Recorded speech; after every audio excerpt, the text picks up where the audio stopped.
Flavia, thanks for joining us. Rocket engineer, CEO, and co-founder of Fleet Space. Let's start from the rocket engineer part. Why rockets? Why rockets? Why not? I would say. Listen, I don't know. I come from a family of five. We were born in Rome, and all my brothers and sisters actually kind of went to the path of engineering, but all sorts of different things. But I had a profound love for space since I was a little girl. It was just loved it, and I don't know why. I just, when I was a little girl, I just wanted to work for space, and it just kept going. And when I went to university, I decided to do space engineering. That is some sort of, complicated stuff. And I fell in love with rockets. So, I did my bachelor, and my master was all about propulsion and engines. I thought that was pretty cool.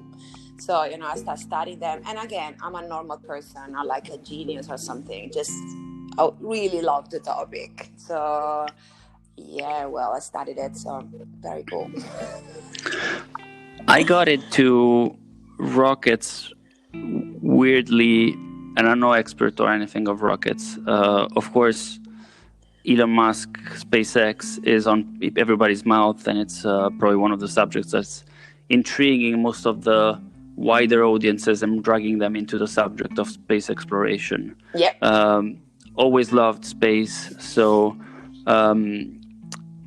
I've always thought that it is weird, and that's part of any scientific improvement, actually, in general, in technology, that there's always a lot of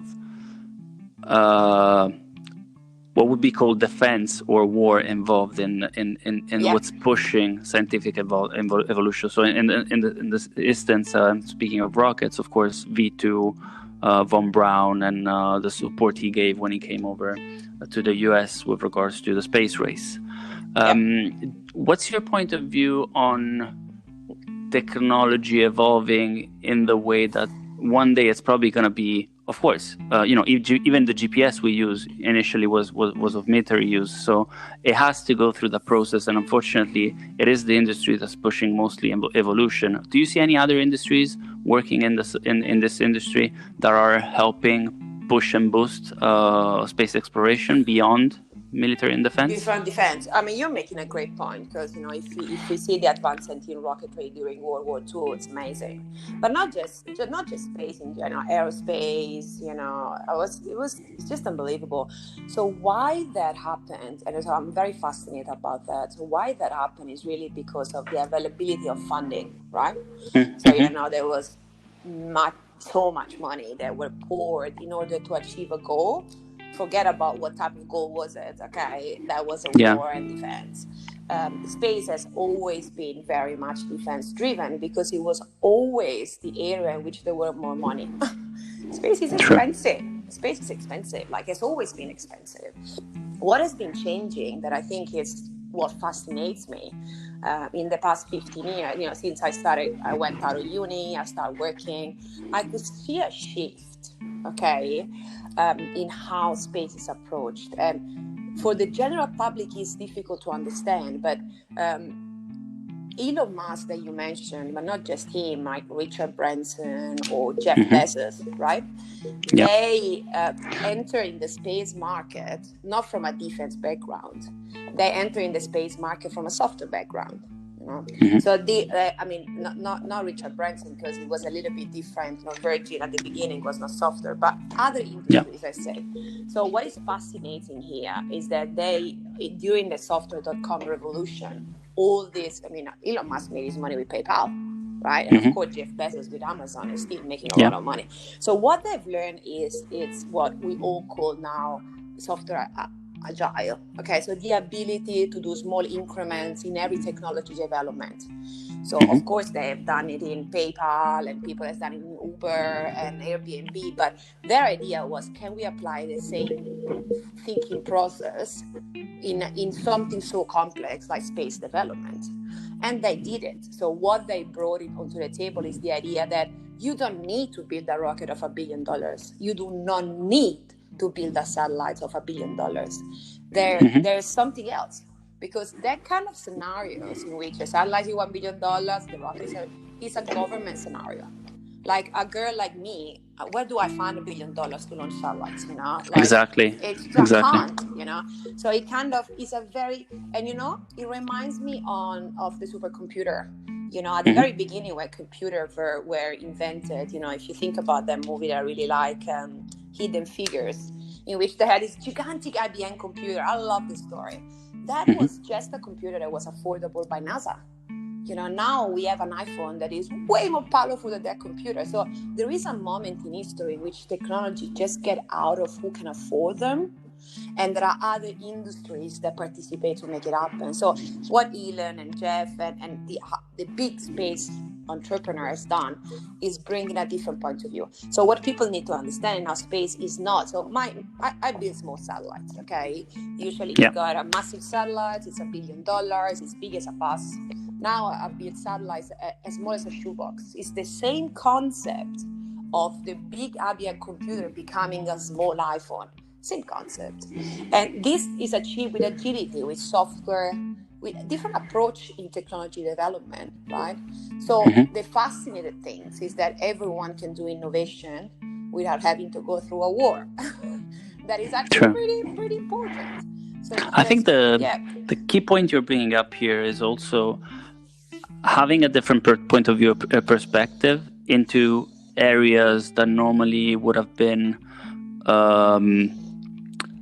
completely overrun by specific industries. Yeah. And now all of a sudden you have someone coming from outside, thinking out of the box and saying, hey, wait, I understand you never had money issues so far, even though funding has always been anyways some sort of origin of complaints anyway in general.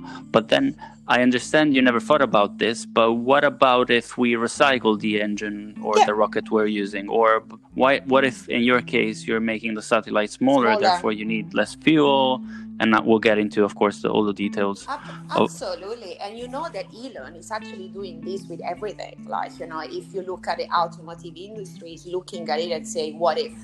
What if a mass production car, electrical, with robots? And if you look at Tesla in the sense of batteries, so he's looking at the grid and how we give energy, and he's saying, okay, instead of deploying thousands of poles in the electric network, what if I give you a battery? What if I give so the ability of very smart people from the outside world to look in. And there are many industries that are going to go through this process. I think the aerospace industry was just the first one. You know, the space in aerospace, if you look at industry like mining, for example, an industry where billions of dollars get poured, okay, for projects that are 25 years old long, it's ready for change. You know, I just saw, because, I mean, mining really drives the new revolution of energy, like renewable energy, right? Lithium, copper. And it's a struggle. Of course it's a struggle. If you need to build an electric car, it takes 20 years to find a lithium mine. It's a struggle, right? So like a month ago, Elon bought a mining site because he's looking at it and thinking, there must be a different way to do this, you know? So I think that's amazing. If you look, for example, at fleet, now we're providing services for the energy market, for the water market, so we are actually providing services in markets that I didn't know anything about. And that agriculture, you mentioned, right? All of them. And I'm not a farmer. I don't work for an energy company. I don't work for a hydro company. But the naivety of coming inside a market that has always been working like this, and it kind of all the inefficiency explode in front of you. You're like, I can't believe you're doing this way. Like, what about this? So it's powerful. Yeah, and one of the key answers you normally get when you get into a group and you answer and you're the newbie and you're saying, hey, what if? I know you've always been doing like this, but what if? And then, of course, there's always the naysayers and the ones who say, but we've always done like that. Like, that's the average answer you'd always get. It's because it's always been like that. Yeah. And then you're challenging the status quo, of course, with your mindset and your vision. How do you deal with naysayers? Is that also part of the process of innovating?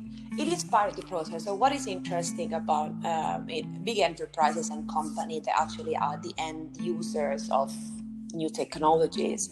As you said, they are conservative. But what is interesting is that when you come with an innovation and you can solve a problem from we using different technologies or using different economics of scale, or they will look at you and say, we always done like that. But the important thing is to explain what technologies and what new things are happening that are changing their world, So I give you an example.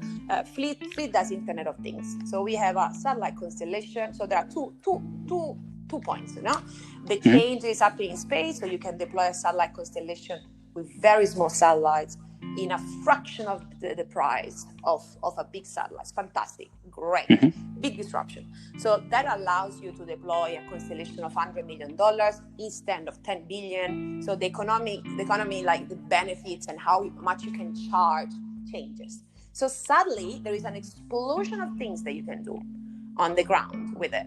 So Internet of Things is connecting devices, okay? So it's literally industrial Internet of Things is propelling this big industrial revolution change in which company in industry would put sensors everywhere to manage their assets. Cool. And of course, fantastic. Those sensors can talk to each other if they're not connected to the internet, which isn't available everywhere. Is that the point? Yeah, that's the point. Most of the industry, in energy, mining, hydro, solar, they are in the middle of nowhere. And, we have spent many, many years to build our 3G, 4G, 5G networks that covers 2% of Earth, mainly where people live. And that's why they're injecting it in people's blood. Yeah, that's very exciting. Okay, that's very exciting. That's the disruption. Yeah, that's the disruption. Okay. Oh my God! But that's exactly the point. It's funny. But who can live without 5G anyway? So inject whatever you want. But the thing is that's the point. So when you actually go to a customer or a potential users and say, listen, okay, you've done like this since always, but there are new technologies now that were not there 10 years ago.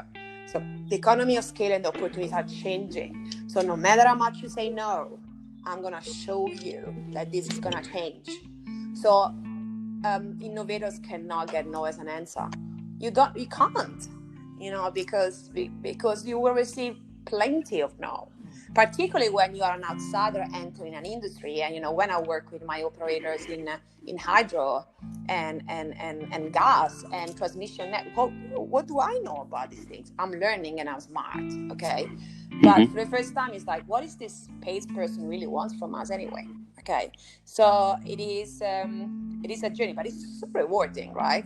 Entering in a market, in an industry, and put it upside down with your new technology. I think it's a challenge. It's cool. I think you're opening up to a few considerations about what it takes for innovation to happen. So the first one we said is probably, coming with a different point of view. So vision, call it, thinking outside of the box. Sometimes there's necessity, like, you mentioned, you had the money, therefore you never had the problem of having to create engines that were, or satellites that were smaller. But now all of a sudden you're a corporation, you need to make profit, therefore you have the maximum interest to reduce as much as possible the costs, therefore you have to make them more affordable. The other point that you mentioned is technology, and that goes, I think, hand in hand with timing. It's a bit like the discovery of penicillin, or like in 1965 they already had basically Uber mapped out, that you could call with a phone number and you would order a taxi and that would come at your house. But unfortunately, Uber didn't exist back then, just because you wouldn't have had the technology exactly. So GPS wasn't publicly available until 1976. Until the 90s, you wouldn't have any sort of phone anyway available publicly. In the 70s, you would finally have messaging systems through the internet, and so all of these things and constellations had to align. All of a sudden, stars had to align so that you could finally propose the innovation. So technology and timing.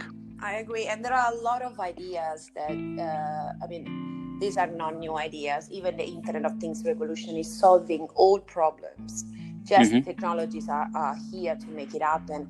And what is actually fascinating is that sometimes as an entrepreneur, if you have an idea but technologies cannot support you, you're ahead of time, it's going to fail. So what are the technologies that are helping the space revolution and the Internet of Things revolutions?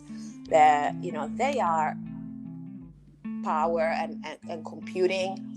It's getting to a point that power and computing is amazing. You can put a powerful computer in a small size, Then there is other. So this is all this list of technologies. That's probably the public things that are just everyone, me too, artificial intelligence and machine learning and devices and new protocols. It sounds like a big load of crap, but it's not, because it's the ability to have power computing so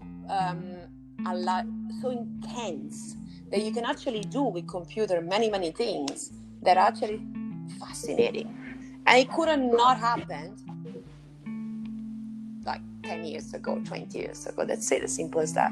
So exactly. You have to be lucky. You have to be lucky when you start a startup to be in the right time, the right moment. Otherwise, you get it really wrong. And that's it. I mean, Leonardo da Vinci was having some ideas hundreds of years before they were actually invented. Way ahead of time. Yeah. Way ahead of time. So ideas has been like this forever, but technology we're not catching up. Let me throw into the table another topic. Maybe sponsors is another subject that is fundamental for innovation. Yeah. How's your relationship with that? How in your career, of course, being an entrepreneur, have you had necessity of course have sponsors, whether it's with money or people who just believe in you, like maybe your husband or? Listen, I mean, the life of an innovator or entrepreneur is not as glamorous as it seems. It's a journey of hard work. Because, the biggest is your vision. In a really bizarre way, the biggest is your vision, the easier is to achieve it. Because the bigger is your vision, the easier is to bring people in your journey. So, entrepreneurship is complicated. If you have a shop of vegetables, or if you have a constellation of satellites, there are the same problems. The thing is that when you have a big vision that can actually change the dynamics, it's easier to bring sponsors or support group with you. There are different type of supports that you need in the journey. Like if you look at a space company like Fleet, it's hard to bootstrap. So bootstrap is how we call startup that, you create a product, you sell it, you go ahead. So you need a pretty high level financial sponsors. Okay. That is not easy to get because you have to think that VC land, so the venture capitalist land, it's pretty rare, complex dynamic in which software has been, and fintech, so money and software has been leading the pack. So you invest money in a company, the return on investment is very fast. In space, you invest in a company, you have to wait years before you put something in space, right? So, but the potential is huge. I mean, GPS changed the world. You know what I mean? Changed the world. So, surely investors has been an interesting journey. Family, I think, is important, because the emotional roller coaster of an entrepreneur in a startup the first 5 years, it's evident. It's undeniable. Okay. I've never had a mentor. A lot of people have got mentors in their journey of entrepreneurship and innovation. I co-founded the company with someone else, and we really help each other through the journey. So it's been very healthy. But, co-founder issues, divorces, there's all sorts of fun stuff when you build a startup. I can imagine. Is failure also part of the process? It is the DNA of the process. It's something really hard to digest. Bear in mind that I started as an engineer, right? Mm-hmm. So universities kind of prepare you for perfection. You need to build something, has to be good. When you actually everything is planned. Everything is planned. Everything happens under your control. If there's energy one side, there's energy coming out of the other one. Exactly. And then you enter to build a product that is an innovation. Yeah. And you have no control of it. The only people that got control of it are the end users. You know, no matter how much you think this is going to work, how perfect it's going to be, when your product hits the market, it's going to be destroyed. So it's very frustrating for engineer minds and, you know, control people. So the key there is to let go. And when you let go and you bring up, for example, a not perfect product in the market just to test it, you fail. And, you know, and the philosophy is like, oh, it's important to fail fast, and it's important to get feedbacks so you can improve. You learn. All true. But it's hard. Like, you know, in the first couple of years when you put a product in the market and every single person says you should change this, you're like, oh, shit. You know? So feedbacks, everyone wants feedbacks, except no one wants it. So, but we did it. You know, we did it. We put it out, asked for feedbacks, took time, changed it, and I had to trust the process because it was not rational possible for me to follow that process, but it was fantastic.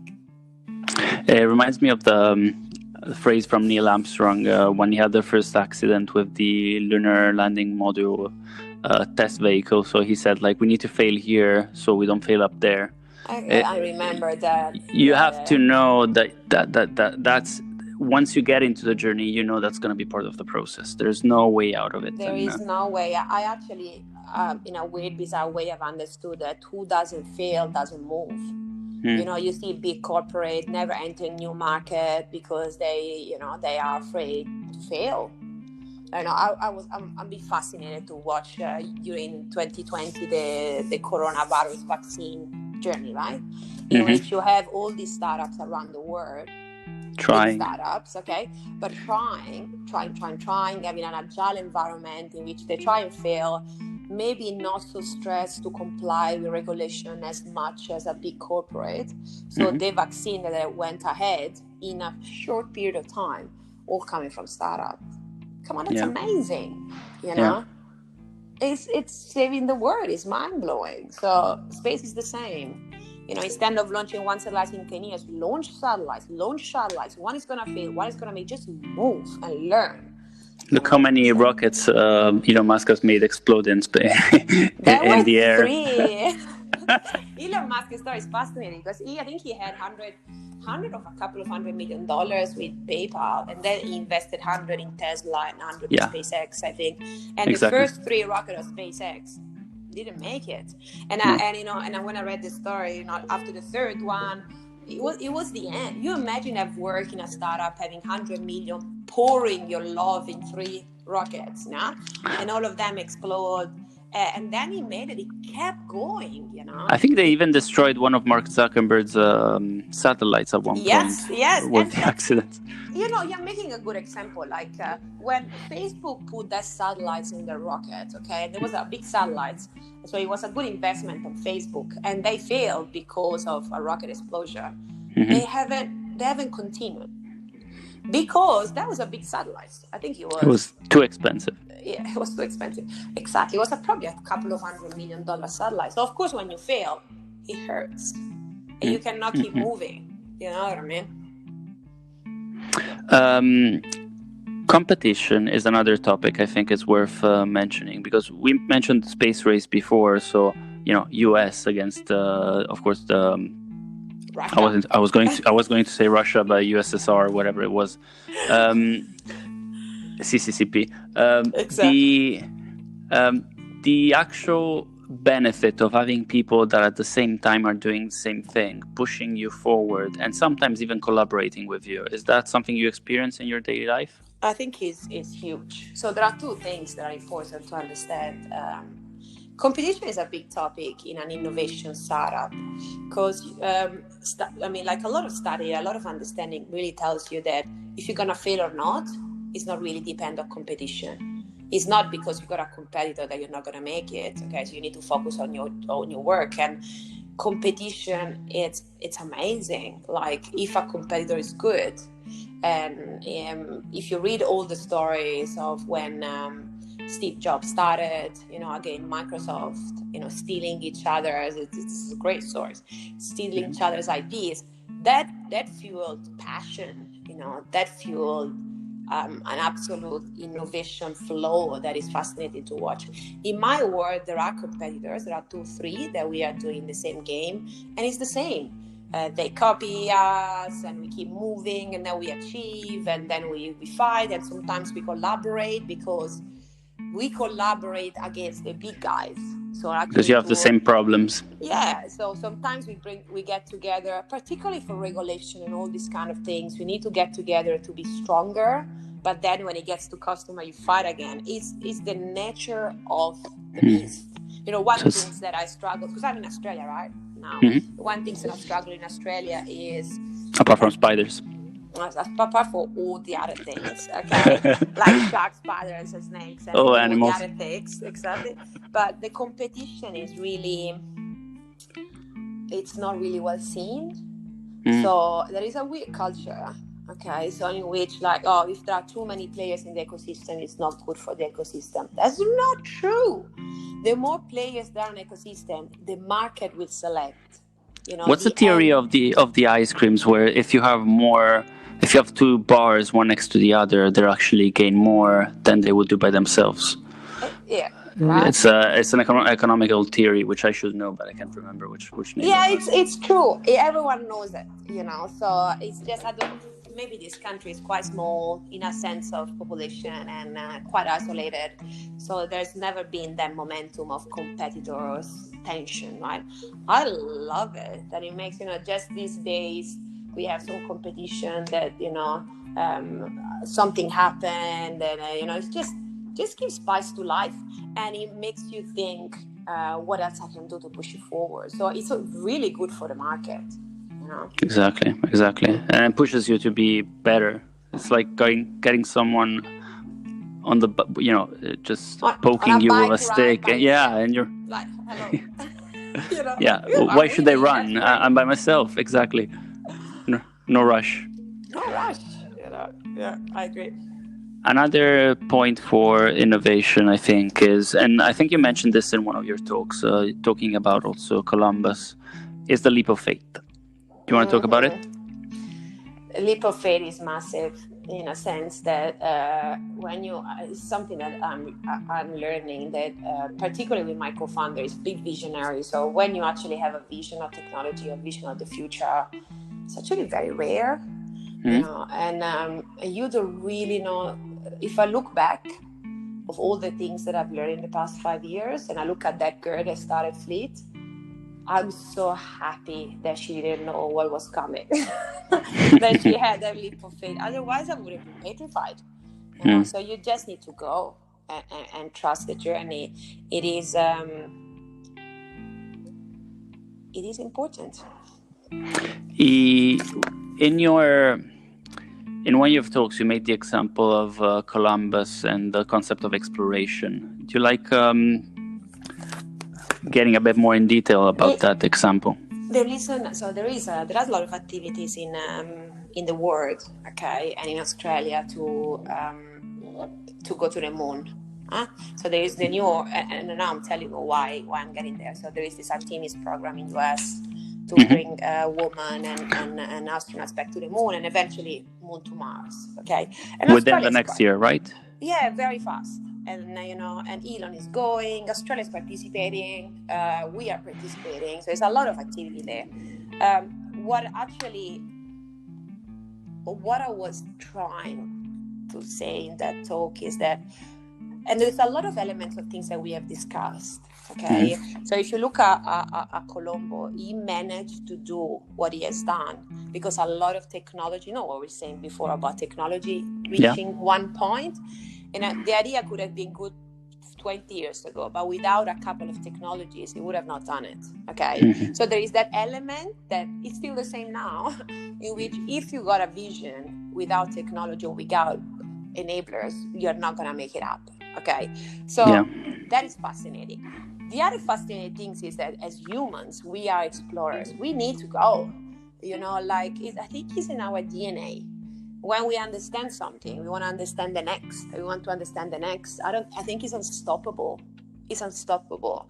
So what is great about when, we always say when they travel to the America is that they brought back the tomatoes and all the good things that changed the world. But exploitation was it happened, and it wasn't regulated.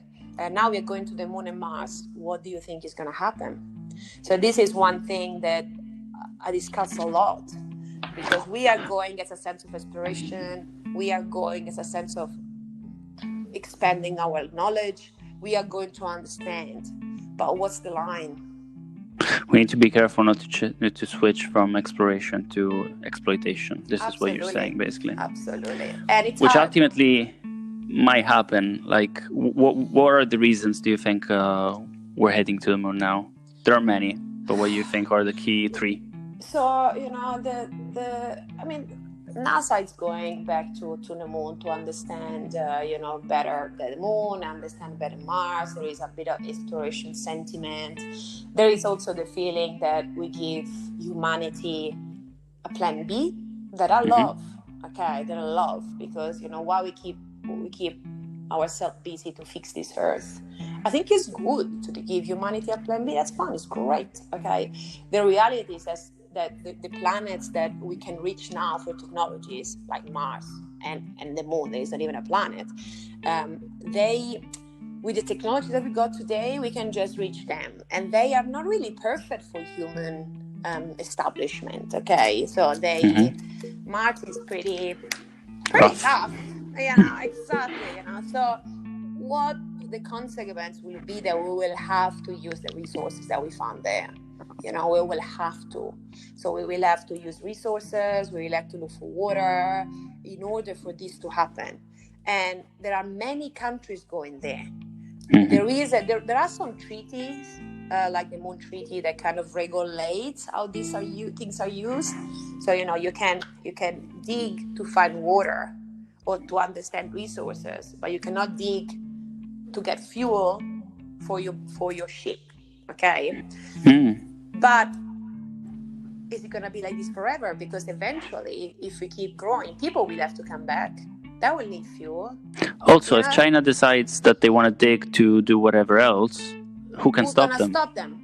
The Space Force? No one gonna stop them. So the thing is that, and it was the same, when we went to the American, who had to stop who? So what were the rules? Like, we were going there to understanding. What about the people that were living there? Like, so it is tricky. And as I said that humans are exploiting the DNA, I actually pretty think that there are also exploiters in the DNA, unfortunately. So, that's just the nature of our nature. So, I don't know.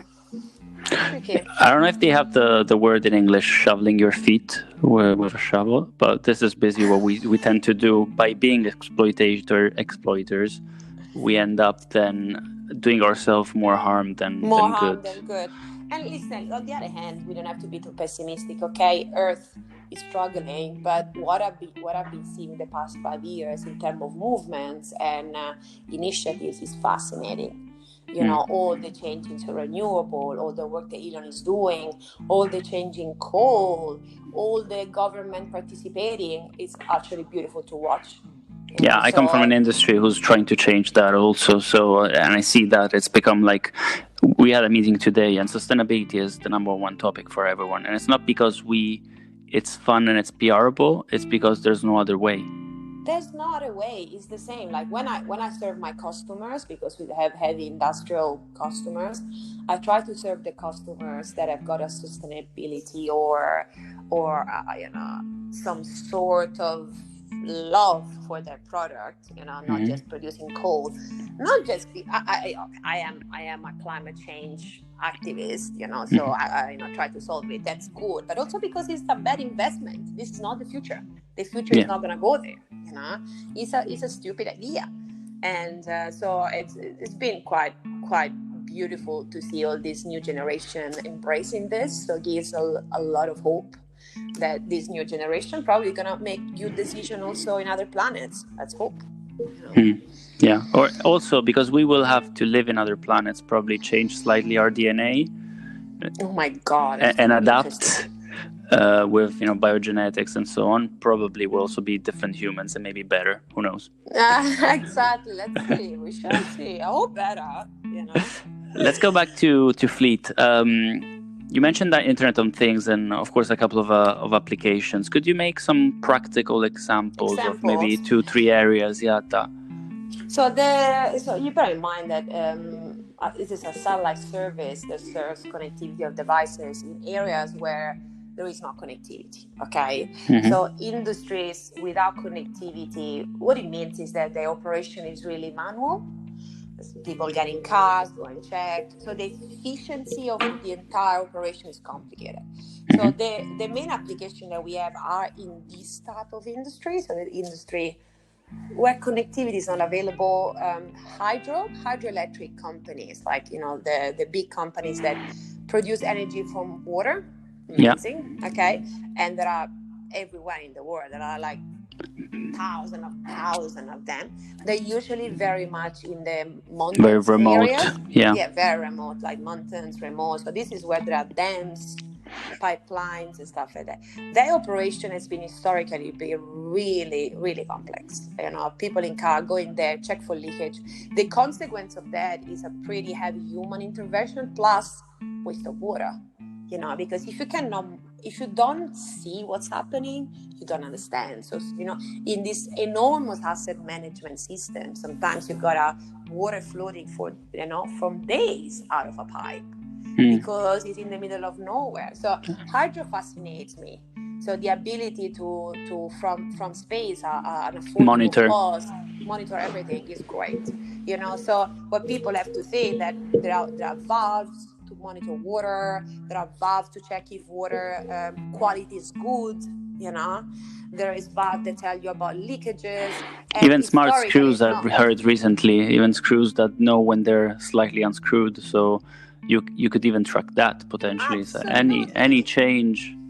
Any change. You also track in hydro the change of terrain. They usually influence the position of the dams and things like that. So when I entered into the hydroelectric world, I didn't realize that they had no idea. So the only way to monitor it was people going up and down to the pipes every day, and the number of the liters and the gallons of water that were wasted.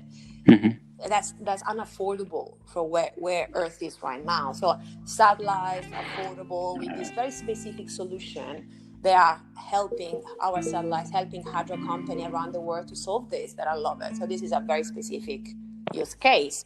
Another one for me is interesting is it's energy. So power lines. It's kind of, I never thought about it, like all the distribution and transmission power. So the big towers with high voltage and there's more poles that we all have. Like in every country in the world, there are millions, if not more, of them.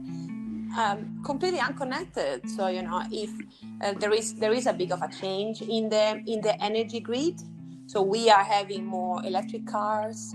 So people are selling energy in the grid. So there's not just one direction, two directions, and it's a really complicated change for the energy operators. So this is why sometimes we have more blackouts, more problems, And the reality is that everything is unconnected. So the way these people operate, if a pole goes down, is, okay, let's get into a car and manually find out where. Yeah, where. It's going to take 3 hours and the entire city is going to be out. So there is this massive critical infrastructure operation. So we use sensors to identify a pole position and voltage. So if there is a fault, straight away. And, we were saying the naivety of someone that comes from an industry you enter in this thing, so like, I can't believe you're not monitoring your assets. Like, what? And they're like, because the cost benefit has never been, the return on investment has never been worth it. If I have to spend $1,000 a pole and I've got 10 million poles, how am I going to do this? But now, of course, having full control on the grid and knowing that economically you're not sending people there anymore, and the danger, the risks in terms of health. It's all customer experience, Yeah. True. So we do a lot in transmission and distribution, in hydro, we do a lot in water. There is this beautiful project that we have done in Australia in which we have equipped every park with IoT sensors. So you can go online and check what park is better water. So, if the temperature is better, it gives you a better experience. So it's important also to give the experience to the public of what IoT can do. Water is big, and of course gas, all those pipeline of gas, again, leakages of gas, explosion of gas, it's not monitored, believe it or not. So every critical infrastructure that has got these assets everywhere, out of 4G, satellites were too expensive to provide them service, but now satellites CapEx is going down and it's opening, and software is coming into the picture, because, bear in mind that at the end of the day, these guys have got an app. Fleet entire team is software developers creating this stream of data, right? For a person to have an app and say, oh, is my grid working?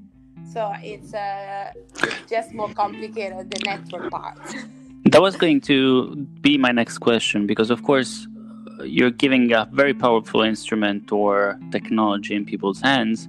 On the other hand, there's an overflow of data which they didn't have before.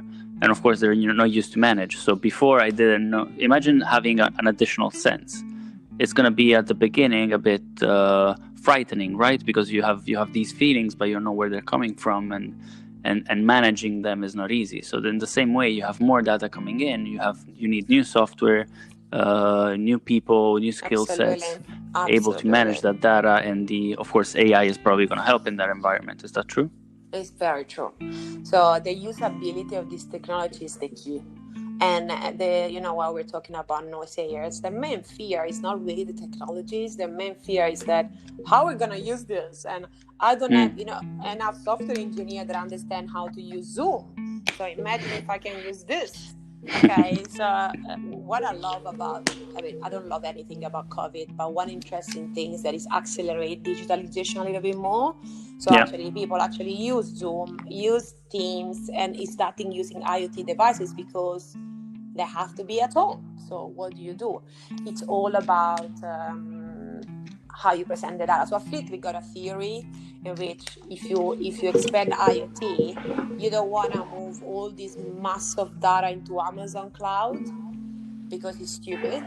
So we do what is called edge computing. That is another buzzword of technology universe. That so while data for people is all stored in the cloud, right? Your iPhone and your stuff.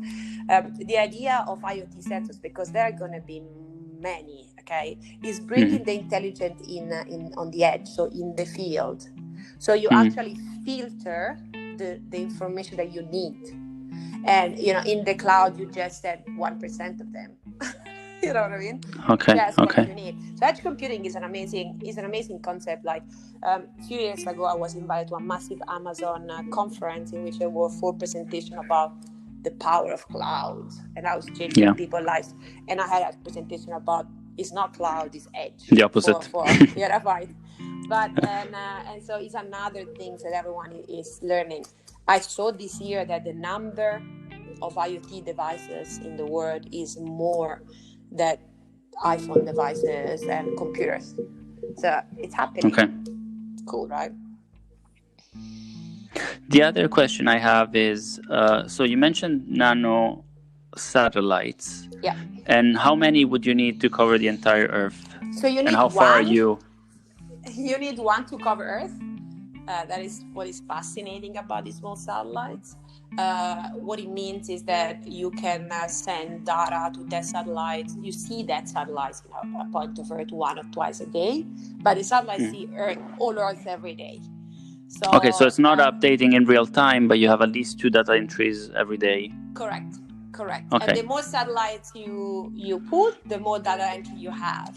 So IoT is not like broadband. It's not like, you Skype call or YouTube streaming terabytes of data. It's really beeping information about something. So you can have ping. It's a ping, 2 data entries a day. Then you launch more satellites. Well, we got 4 in the sky now.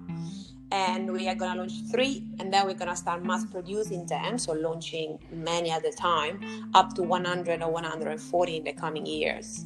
So and is the objective to get to 140? Yeah, the objective is get to a point in which you can have entry almost every 15 seconds if you need, because some applications don't need it. If you are tracking the growth of a tree, or if you are tracking the position of a pole, you can have one every year or every 6 months. Exactly. Are they in low Earth orbit, or where are they positioned? The satellites are in low Earth orbit. So historically, satellites are in an orbit called geostationary orbit. So this is why they're expected very far. It's 36,000 kilometers from Earth. But it's an interesting orbit because, for example, if you launch a satellite on top of Italy or Australia, it stays there. So it always stays. So you can have these real-time comms, right? Gotcha. But these most satellites are for 500 kilometers from Earth, very close. Okay. So this is why less expensive. So it's under the ISS. Under the ISS, yeah. Okay. Hopefully, otherwise we'll hit. No. And is the objective for them to fall into Earth at one point? Because they're not so expensive, therefore you can afford that. They have short time life, 3 to 5 years. And they enter into the atmosphere and they burn completely. And that's awesome because it gives you the ability to refresh the constellation with new technologies. Yeah. And it's sustainable because basically you're not creating space junk. That is another big topic, because usually with our geo satellites at the end of the lifetime, you kick it into space. And so it becomes space junk. That's not good. And just hope no one hits it. Yeah, but it will if you look at the numbers of assets that are there space junk, it's mental. So I know. I actually. So I'm not a huge fan of mangas, but I did read a few, and there's one that I would really recommend that's called Planets. Yeah. And it's all about based in the future. And there's this team of guys who are their job, which is the equivalent of our cleaners in the street, is to clean up satellites. Oh my god! Yeah, it's and happening. So they're it's true. It's gonna happen. It's a necessity. So I got to know more about the Kessler syndrome, which is basically if you hit one satellite, that satellite breaks into hundreds, hopefully, or if in worst cases, thousands of pieces. And even if it's as small as, a nail, at the speed they move to, they're going to destroy whatever they... I agree. It's like the movie Gravity. It's very true. Yes. Like little things hit your solar panel, you're out. They go really fast. Even 1 centimeters, they're very fast. And so it's scary to see all of that junk around Earth. So it's good to see that also on your perspective. The other additional value that you're bringing with smaller satellites is sustainability in space. Something really important. Basically, space sustainability. Yeah, that could be another buzzword you could play with. I agree. Space sustainability. And stupid question. If we all go to the moon and start getting pieces of rock from the moon, are we making it less heavy, and therefore is it gonna be affecting our tides less? It's a good question. The answer is I don't know. There are a lot of activities that wants to bring rocks here. I actually am a big believer that we should, I don't know how this is going to work out, but a big believer that rocks should stay there. We should put some in situ analysis. Yeah. Yeah. It makes way more sense. But that goes to our point of exploitation, right? So what are we doing to the moon? And is this going to impact Earth? Because, moon and Earth are very connected, Yeah, what's scaring me is that we are so concerned of our future that we're thinking about space exploration. But by doing so, we're also thinking about space exploration in the very short term, and we're not looking at the long term consequences. They must. One thing, and I agree with you, they must. But one thing that gives me hope about space exploration that I love, another angle to look at, during the Apollo mission, because of the money that were poured into the program, I'm not sure if I'm saying good number, but it's something like 1,000 of patents that got invented. Okay, they actually changed the world for better. So what it fascinates me about what Artemis is doing and this exploration is doing, that we are actually there's gonna be a spin-off of knowledge that I think the world is gonna really benefit. So that's the tomato side of the story, which is side of the story. bring back new stuff. Bring back the good things, because space is hard. So in order for space to happen, we really need to push our boundaries. And this is a very interesting spin into all the technologies that we use and everything. It's, I'm a positive human and I'm an optimist. So I'm going to live 7 years longer than anyone else because that's the rule. But also, I think that we have a chance to make it good. All of it. I think it's a great way of closing.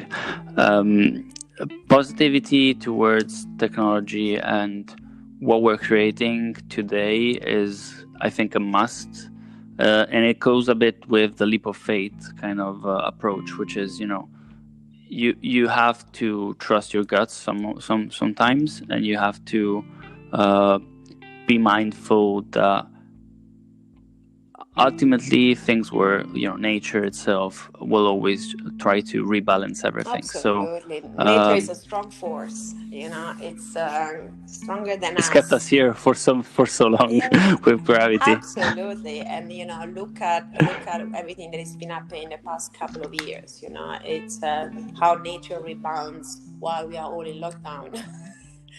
It's actually really beautiful. I agree. I have one last question. Differences with Starlink, like to the public, what is Starlink's objective compared to yours? Listen, we do Internet of Things. Starlink does broadband. I always make this joke that it's like comparing a Ferrari with a tuk-tuk. Like so they need more. Things. They need more. They're gonna throw a lot of bandwidth. Like this is gonna be really useful for everyone that wants to connect to the internet in remote areas. Fleet really provides an end-to-end solution for device connectivity, so it's not for people. So the line is fine, but what Elon has done really, really good is vertically integrate. So all the costs, it's got the rocket, it's got the satellite, So how we decided to differentiate a little bit is creating an end-to-end solution, from the sensor to the software. So we carved this niche that turns out to be massive niche. It's not a small niche, it's a huge niche. So that's good. Absolutely. So this is how I see So you're serving the sensors. Market. Elon Musk is serving our internet. Correct. As we know it. Correct. Yeah, that's how we see it. And we should see what's going to happen. But this is how we see it. Talking about and speaking about sustainability, they're talking about 100, like hundreds of thousands of that's satellites. Not very sustainable. And the reality is that, there is no way I'm going to play the same game of Elon. The guy's good. So we're just going to because he lives in a simulated universe. Exactly. And he comes from another planet. Oh, exactly. I love it. We actually managed to mention all the weird stuff that are around the world lately. Yes. Hopefully without misleading anyone, because we're joking about this. It. We are joking. Okay. Disclaimer. Disclaimer, these days. Like these are all weird stuff, and we are really smart people. We do not believe in it. Exactly. Okay, Flavia, thank you so much. I don't want to grab you for too long. So it's been wonderful to talk with you and really mind-opening. I think the key takeouts that I get from this conversation is mainly all the key elements that are necessary, but sort of stars that have to align for innovation to happen. And I think it's the same across the industries. It's the same across businesses. Whether you're a CEO or you're a manager, you're always looking for those stars to align one way or another. So it's been nice to go through them with you. Thank you so much for having me. Grazie, speak to you soon.